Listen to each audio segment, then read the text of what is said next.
Le cancer de la prostate, à un stade débutant, lorsqu'il est localisé dans la prostate, en fait, il est assez sournois parce qu'il est quasiment asymptomatique. Évidemment, quand il progresse, il peut développer des symptômes et causer des symptômes, mais la plupart du temps, ce qui va nous motiver, nous urologues, à déclencher un bilan qui va amener au diagnostic de cancer de la prostate, ce ne sont pas des symptômes que le patient va nous rapporter, mais plutôt une prise de sang anormale ou un examen clinique, un toucher rectal anormal. Donc la plupart du temps, à un stade débutant, le cancer est complètement silencieux.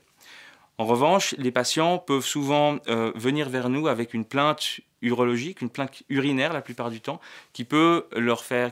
penser qu'ils ont un cancer de la prostate. C'est notamment des soucis pour uriner, le fait de se lever la nuit, le fait d'avoir un jet qui est plus faible, le fait de devoir uriner en plusieurs fois avec un jet qui est saccadé, de devoir pousser pour uriner, le fait également d'avoir l'impression que la vessie ne se vide pas bien, de devoir uriner fréquemment avec de l'urgence ou avec de l'incontinence. Ces symptômes, qui sont souvent confondus avec des symptômes de cancer de la prostate, sont la plupart du temps liés à un grossissement bénin de la prostate avec l'âge, qui s'appelle l'adénome de prostate et qui n'est pas un cancer de la prostate. Le cancer, lui, quand il progresse et qu'il occupe plus de place dans la prostate, il peut développer des symptômes locaux tels que ceux de l'adénome, mais également d'autres symptômes comme du sang dans les urines, du sang dans le sperme ou de la dysfonction érectile.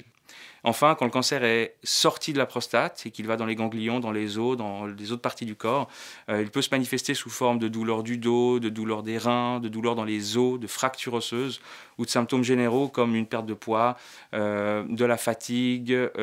ou une perte d'appétit.